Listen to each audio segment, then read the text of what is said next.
Euh, Bonjour Elsa. Donc je te reçois pour parler aujourd'hui des, des jeunes mamans qui font des doctorats, qui font une thèse. Ouais. Tu m'as contacté suite à une vidéoconférence que j'ai faite sur la thèse et la parentalité. Et aujourd'hui, tout simplement, je voulais que tu témoignes de ton expérience qui peut être utile à toutes les jeunes femmes qui ont des enfants et qui font une thèse et qui ont un agenda bien rempli. Voilà, donc déjà, peut-être est-ce que tu peux commencer par te présenter, nous dire qui tu es, combien tu as d'enfants et quelle est ta thèse? Alors, j'ai 43 ans. Ça fait maintenant 10 ans que j'ai choisi de changer de carrière parce qu'avant, je travaillais dans l'industrie, des postes essentiellement marketing et achat. Et puis, en reprenant mes études à EM Lyon pour me former en marketing industriel, j'ai découvert ce qu'était la recherche en sciences de gestion et je me suis dit que si la recherche c'était ça, je voulais bien signer. Et donc, j'ai découvert que pour avoir un poste de professeur de marketing en école de commerce, il fallait absolument faire une thèse.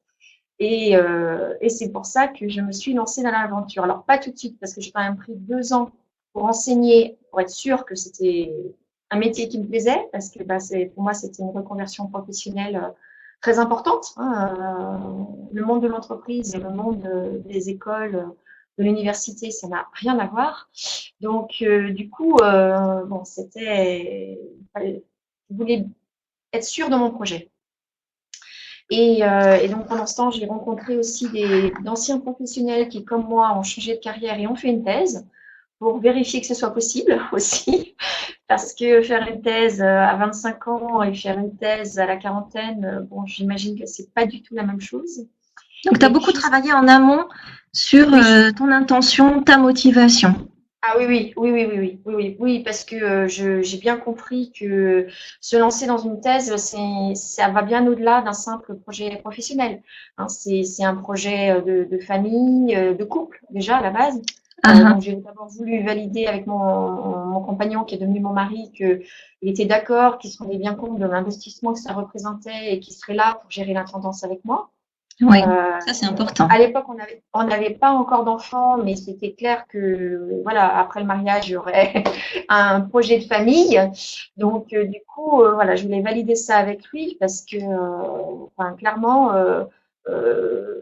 c'est l'investissement, le type d'engagement que demande une thèse touche évidemment tous les membres de la famille. Donc, faut en être clair dès le départ et pas reprocher à l'autre des choses qui sont finalement liées à cette activité très particulière.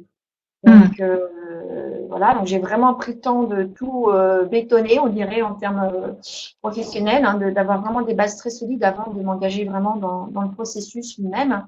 Parce que moi, il a fallu que je fasse d'abord un master recherche avant de pouvoir m'inscrire en doctorat. Je l'ai fait sur 2 ans parce que j'avais mon activité en école de commerce où j'enseignais, donc je ne pouvais pas tout arrêter du jour au lendemain. J'avais énormément de cours, donc j'ai fait le master de recherche en 2 ans à Lyon 3, à Mhm. l'IAE de Lyon 3, et après donc j'ai enchaîné avec la thèse et là je suis en troisième année. Oui, oui, troisième année, c'est ça. Et je m'inscris pour la quatrième année en septembre Et tu as avec le des doctorat. enfants alors? Oui, oui. Alors entre-temps, effectivement, j'ai eu 2 enfants. J'ai une petite fille maintenant qui a 5 ans et demi. Et première année de thèse, j'ai eu mon fils qui a 2 ans et demi. Voilà. Donc, D'accord, bien occupée. D'autant que j'ai pas eu beaucoup de chance parce que mon fils a eu d'énormes problèmes de santé à 6 mois. Donc, il a d'accord. fallu vraiment que je m'en occupe voilà, au quotidien. Et malgré tout, je continue à mener la thèse. Et la thèse m'a permis de surmonter aussi ces difficultés de santé, de prendre un peu d'air. Ça a été vraiment très précieux. Voilà. Voilà, c'est ce que j'allais te demander parce que du coup, est-ce que quand tes enfants sont arrivés, avec tous les imprévus, toutes les difficultés, est-ce que ça fait baisser ta motivation par rapport à ta thèse, à ton projet de thèse ou pas? Non, non, pas du tout, pas du tout. Au contraire, ça renforce la motivation parce que la grosse difficulté quand on devient parent, en tout cas, ça a été la mienne, ça a été de penser à soi. C'est-à-dire que moi, je les ai eus tardivement, hein, mes enfants, et donc du coup, au début, j'avais l'intention d'être 100% disponible pour mes enfants, ce qui est un piège parce qu'après, on pense plus à soi. Et c'est pas bon et pour nous et pour les enfants. Donc, du coup, la thèse m'apporte un équilibre qui est très important parce que ça m'oblige à penser à moi, parce que c'est vraiment un projet personnel que j'ai à cœur depuis plus d'une vingtaine d'années. Donc, voilà, c'est vraiment quelque chose, pour moi, c'est un accomplissement, un épanouissement personnel. Et donc, du coup, bah, ça m'oblige à conserver un équilibre où je ne m'oublie pas. Parce que sinon, j'aurais tendance à être la supermom, à toujours s'occuper des enfants, surtout quand en plus il y a des soucis de santé très lourds dans des enfants, on a tendance on peut très facilement basculer et perdre pied en fait. Donc la thèse, c'est vraiment un moyen de tout équilibrer en fait dans la D'accord. famille en tout cas. Voilà. Donc, en quelque sorte, la thèse t'a aidé à être presque plus présente avec les enfants, paradoxalement. Tout à fait, Peut-être tout à fait, tout à fait. plus toi avec eux. Sachant, Et les enfants t'ont ouais. peut-être aidé avec ta thèse aussi, on peut dire ça? Alors, ce qui est formidable, c'est que j'ai du coup, avec la thèse, compris quelque chose que des parents mettent très longtemps à comprendre, c'est que en matière de disponibilité, ce que veulent les enfants, c'est qu'on soit vraiment avec eux au moment où on est avec eux. C'est pas la quantité de temps qu'on passe avec eux qui est importante, c'est la qualité du temps qu'on passe avec eux. Et donc, du coup, du fait que j'ai cette thèse, je peux pas arrêter mon activité, être tout le temps avec eux, c'est pas possible. Donc du coup, ce que je fais, c'est que quand je suis à mon bureau, à mon école pour travailler sur ma thèse, j'y suis à 100%. Je ne pense pas à eux, enfin si je pense un peu à eux, mais je suis vraiment sur mon activité. Par contre, je pars tôt, évidemment, je pars à 16h45, ce qui est très très tôt, mais à 17h, je les récupère et de 17h à 21h, je ne suis qu'avec eux. Hmm. Et puis, je prends une semaine de congé sur les petites vacances, plus les vacances d'été. Donc, tu compartimentes. Hmm. Oui, je compartimente beaucoup. Et donc, du Hmm. coup, bah, c'est ce qui fait que j'arrive à être efficace sur les deux plans. Voilà. Alors, c'est sûr que ma fille, quand elle doit aller au centre aéré, comme c'est le cas en ce moment, me fait sa sérénade tous les matins. Maman, je veux rester avec toi, je veux pas aller au centre aéré et tout ça. Bon, mais bon, ça fait partie du jeu, c'est normal. Elle a 5 ans et demi, elle essaye. Voilà, c'est comme ça. Justement, je voulais te demander comment tu t'organises au jour le jour, parce que du coup, tu es bien occupée. Donc, tu nous as dit que tu Voilà. quittes le travail assez tôt, etc. Mais par rapport vraiment à ta thèse, pour parvenir à l'avancer assez rapidement, comment tu t'es organisée? Alors, je suis une pro de Google Drive, c'est-à-dire que je mets tout sur Google Drive parce que je jongle entre 3 ordinateurs. Donc, il faut vraiment que le fixe au boulot, mon ordinateur portable et le fixe à la maison. Donc, plus ceux où je me connecte quand je suis en déplacement. Donc, du coup, il y a un outil formidable qui est pour ça, c'est Google Drive. Comme ça, j'ai toujours ma revue littérature, tous mes documents sont dessus. Et puis, je me fais énormément de tableaux, de journaux de bord, des choses comme ça. Ah, qu'est-ce qui se passe? Allô? Et Là, c'est bon. voilà. Je te vois bien. Donc, du coup, voilà. Donc, première chose, toujours avoir un seul lieu pour toutes les sources. Parce que D'accord. sinon, on se perd. Je mets systématiquement tous mes MP3 quand je fais des entretiens. Là, j'en suis à 70, donc autant dire que voilà, il faut vraiment que ce soit centralisé parce que sinon, on s'éparpille. Et toutes les retranscriptions, pareil, je les mets sur Google Drive. Voilà. Donc, j'ai toujours accès à l'ensemble de mes matériaux, que ce soit la théorie ou les entretiens. Tu les classes, donc. Je les classe. Je me fais pour vraiment les articles fondamentaux extrêmement importants et pour les chapitres d'ouvrages extrêmement importants, des fiches de lecture assez synthétiques. Comme la plupart de mes sources sont en anglais, bah, je traduis directement par paragraphe, assez long. Et ça me prépare tout le travail de rédaction. Les fiches de lecture sont pour moi essentielles. Je ne sais pas comment fonctionnent d'autres personnes, mais moi, c'est, voilà, avec les enfants et tout ça, avant, j'avais une mémoire d'éléphant, là, maintenant, c'est moins vrai. Donc, et j'ai calculé, j'ai dû lire entre 300 et 400 articles déjà. Donc, voilà, donc ça veut dire que c'est impossible de tout retenir. Donc, du coup, voilà, il faut beaucoup de méthodologie, de rigueur. Et c'est pour ça que je m'astreins à faire ces fiches de lecture qui me permettent quand même d'être assez fluide après quand j'écris des articles voilà, pour Alors, tu les classes par des thématique, c'est colloques. ça? Non, en fait, j'ai pareil sur Google Drive, je les écris au fur et à mesure et après je me fais un tableau de tout elles sont répertoriées, elles sont catégorisées par le nom de l'auteur, l'année de publication, et puis après, je mets le détail, le nom de l'article. D'accord. Je les prépare pour pouvoir les utiliser après dans mon plan détaillé pour insérer les différents paragraphes dans le plan détaillé. Donc, en fait, la clé pour toi, c'est ne pas laisser s'installer le désordre parce que tu n'as pas le temps, en fait, c'est ça. Exactement, c'est ça, c'est ça. Mes collègues me disent que je suis une folle de l'organisation, mais j'ai pas le choix.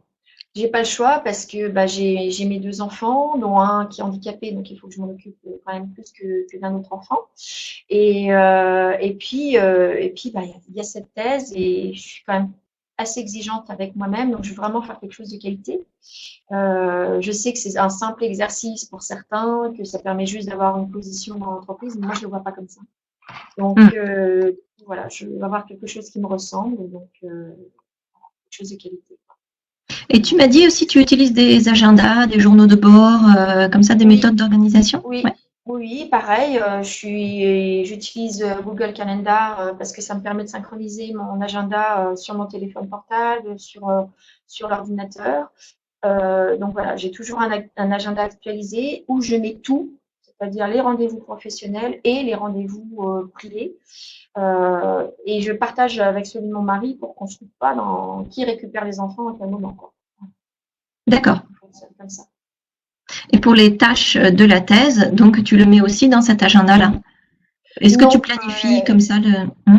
Alors oui et non, ça dépend des périodes. Quand j'étais sur le terrain, beaucoup moins, parce que je voulais avoir quand même de la souplesse pour pouvoir caser des entretiens. Voilà, si j'avais besoin d'aller voir des expos de professionnels, d'aller visiter un showroom, bon ben voilà, j'ai quand même un peu de souplesse.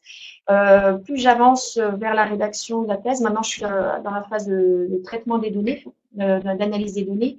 Bon, bah, c'est clair que là, je commence à être beaucoup plus méthodique sur les tâches à faire pour la thèse elle-même. D'accord. Et tu m'as dit que tu utilisais NVivo aussi, non? Oui, oui, oui, tout à fait. Qui t'aide pour le traitement des données. Je l'ai utilisé pour le mémoire de master recherche. Avant, je ne le connaissais pas du tout, hein, parce que le premier mémoire que j'ai fait, c'était pour Sciences Po, mais c'était il y a très longtemps, c'était en 96, donc 1900. Hein. Oui. Voilà.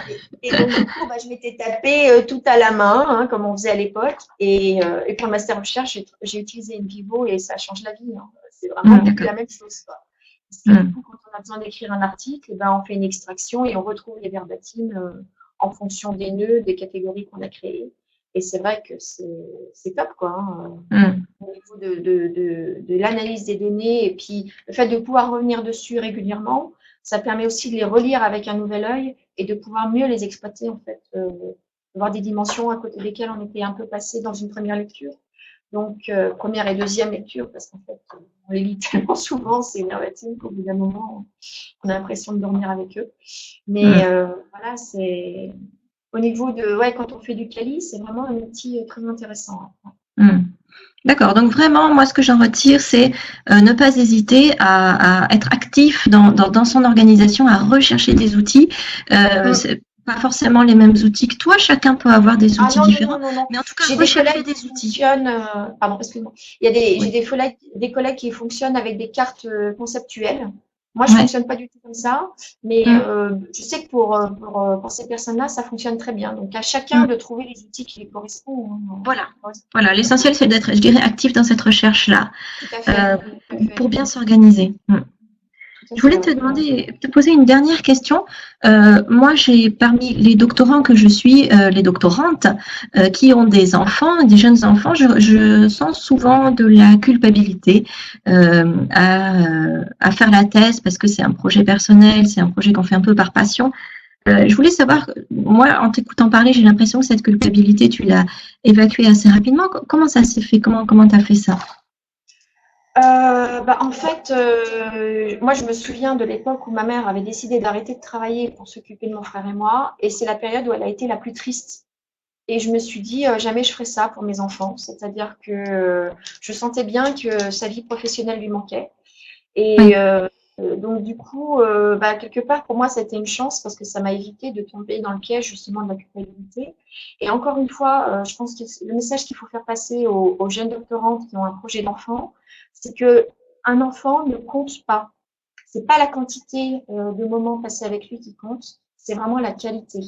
Et je pense que si c'est un projet, si la thèse est un projet qui correspond vraiment à la maman, l'enfant sera très content de voir sa maman épanouie en travaillant, tout simplement. Ils sont merveilleux, ils nous donnent une énergie, ils sont d'une intelligence phénoménale. Donc du coup, à partir du moment où le lien est là, le lien d'attachement. Par contre, il faut prendre le temps au début, quand ils sont tout petits, d'être à 100% avec eux. Les premiers mois, les 6 premiers mois, c'est vrai que de vie de mes enfants, j'étais très très proche d'eux, je dormais avec eux, je les allaitais, tout ça. Peut-être aussi que j'ai créé un lien qui fait que c'est possible ça. Donc il faut savoir se réserver des moments pour eux, hein, pour pouvoir ensuite que chacun s'émancipe finalement.